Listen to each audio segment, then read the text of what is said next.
Welcome back to the Campus House Podcast, an encounter with Jamie and Chris. Jamie, how you Yeah, doing? I'm doing all right, Chris. How are you? Good. It's a beautiful day. I'm sitting outside so you can hear my neighbor's dog barking and also probably some birds at some point. Hmm. But Jamie should be doing more of the talking today. So we're here. We'll kick it off quickly with what's the schedule this week, Jamie? Yep. So Tuesday night we have our regular Tuesday night campus house. We'll have food ordered in. Crossbridge family, the Brady's, are providing some money so that we can order food into the campus house. So we'll have that. We are going to end intentionally a little bit early so that we can have another poker practice before we have a tournament to crown the poker champion once you guys get back from spring break. So we're gonna end a little bit early and have another poker practice night. First one went pretty interesting. We learned a lot, but Some of us learned more than others, yeah, but we will be having the first. It will be our first semester champion of Texas Hold'em, mhm. and that will be after. We'll be scheduling that for after spring break, but we'll be practicing tonight. We're going to go through the whole deal, as long as you can. Well, I say as long as you can stay. I probably have a curfew just so I can drive home. Yeah. Awesome. Cool. Well, on Wednesday, we'll be doing our regular lunch in the Hill Student Center. So I'll be sitting there from 12 to 2, just kind of hanging out. Bring friends if you want to. And we'll have some fun times together. Thursday is just going to be a regular Tuesday night. I mean, not Tuesday, a regular Thursday night hangout. So we'll be together and just kind of hang out at the campus house for a while. It was the last week before spring break. So we hope that you can be part of things this week, and if not, we'll see you when you get back. So awesome. That's the announcements. All right, that's cool. Yeah. As Jamie has a slurp of Coca-Cola. All right, well, cool. It's the Well, afternoon. the question this week, what the conversation we're going to have, we've been doing this on Tuesday. Now we're doing it on Monday. So the question we're having tomorrow night, the Mhm. discussion we're having, the question is, how do we handle pressure? And not so much, what are the three productive steps to handling pressure, but kind of the jumping off point is going to be. I think Jamie's got this pulled up. It's going to be from James chapter 1. One of the most misused, I think, texts in Scripture. But Jamie, read that to us real quick, and that'll kind of give us our jumping off point for the conversation this week. Yeah. We're reading from the message version. So just have that. Consider it a sheer gift, friends, when tests and challenges come at you from all sides. You know that under pressure, your faith is forced into the open and shows its true colors. So don't try to get out of anything prematurely. Let it do its work so you become mature and well developed, not deficient in any way. If you don't know what you're doing, pray to the Father. He loves to help. You'll get his help, and you won't be condescended to when you ask for it. Yeah, I love that version. The version I grew up reading says very specifically when you ask for wisdom. Um, I think it's a broader.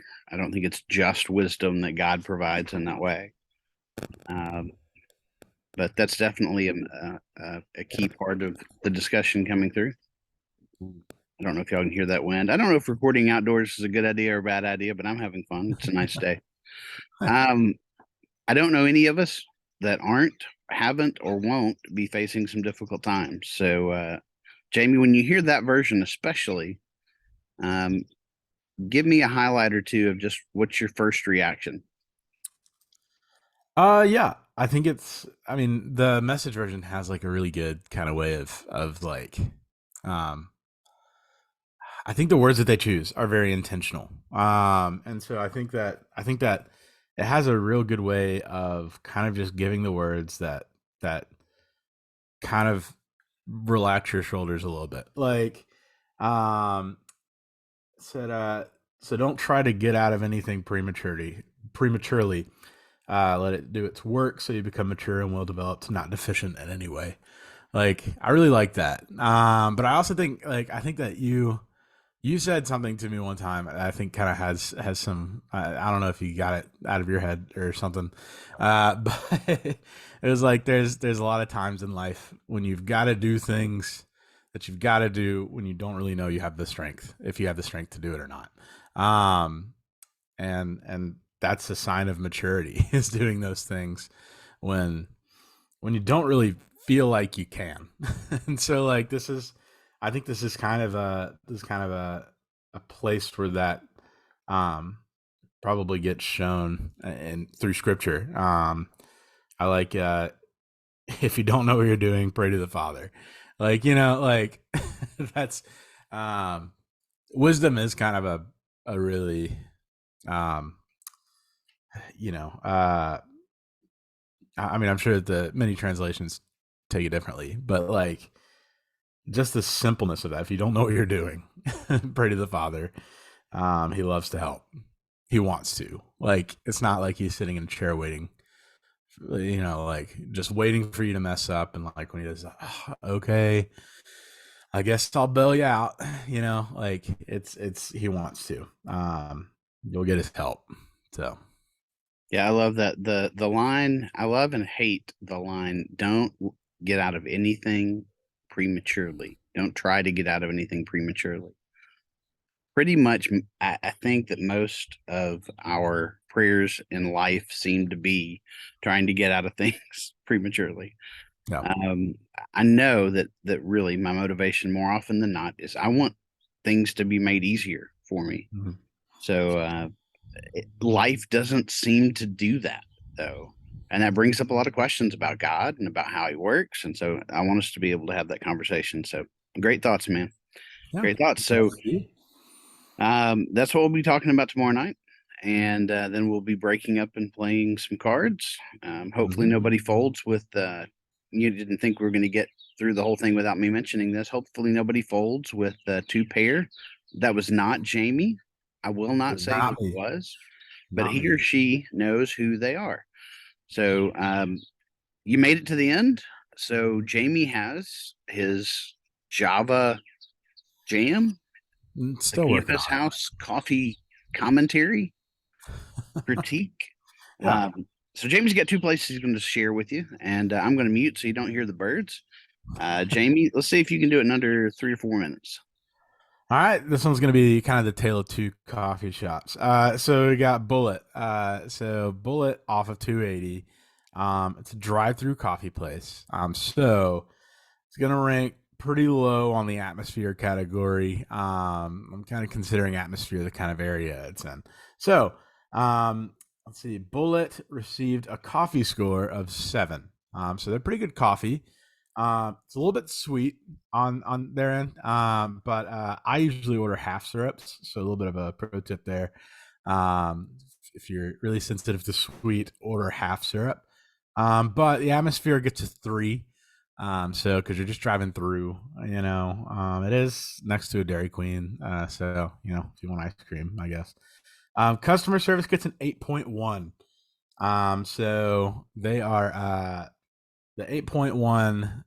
I always have a great conversation with someone while I'm there. It's quick. It's in the drive-through, but the employees are really nice, and they are always willing to help you out. So X Factor gets a 2.5. So I think if that's partially because it is a drive-through. So like if you're looking for something fast, you get Bullet. You're in and out in 3 minutes. So that's a pretty high X Factor. So 20.6 is what they get. So another place now, I'm going to review Satellite. So Satellite is a bit different. So their coffee is okay. So they use Domestique coffee for most of their stuff, and Domestique is good. I would say that it's better than your average, grab off the store shelf coffee, but it's not quite as flavorful as some other ones. So that's going to be a coffee score of 5. Pretty good, but you know, so atmosphere is where this place gets a lot of its points. It gets a 9. So It's got like video games, board games. Like you can do you can play your friends in Smash Brothers while you're there, which is obviously a pretty high um, adding factor. Their customer service is a 6.3, pretty good customer service. Had some good customer service. I did go one time with someone and they forgot their coffee. They forgot that it was on the board. But here's how they made up for it. They gave them like 3 free coffee cards. So, they made up for it. So they get a 6.3 for customer service. They get an X factor of 4 because it's also a concert venue. And it's just a cool place to kind of hang out. It's in Avondale, really cool part of Birmingham. So yeah, they get a X factor of 4 for a total of 24.3, and they kind of end up in the upper part of the scores. Cool. Well, I have actually had coffee from neither of those places, although I have had Bullet Coffee before they actually made the store. Yeah. Do they mix it with the MCT or with the like the Bullet Coffee is like they have isn't that the one they mix with the oil? With the yeah. I don't think so. I don't think that's. I know of Bullet Coffee. I don't think that kind of coffee. But I don't think Bullet does that. I think they just like the name. Oh, okay. Cool. I don't know. I'd have to ask them. All right, cool. All right, well, so come see us tomorrow night. We're going to release this today in just a minute, but come see us tomorrow night, Thursday night, Wednesday at the Hill, and maybe we can come hang out on my back porch with the and the weather's been incredible. Yeah, we need to have a fire soon. So what's our old thing? Come and see. Come and see. Come and hang out. Come and fold with 2 pair. You know. You know who you are. You're probably listening, and if you didn't, that makes it even funnier. All right, that's all we've got for today. So awesome. We'll talk to y'all next time. See you guys.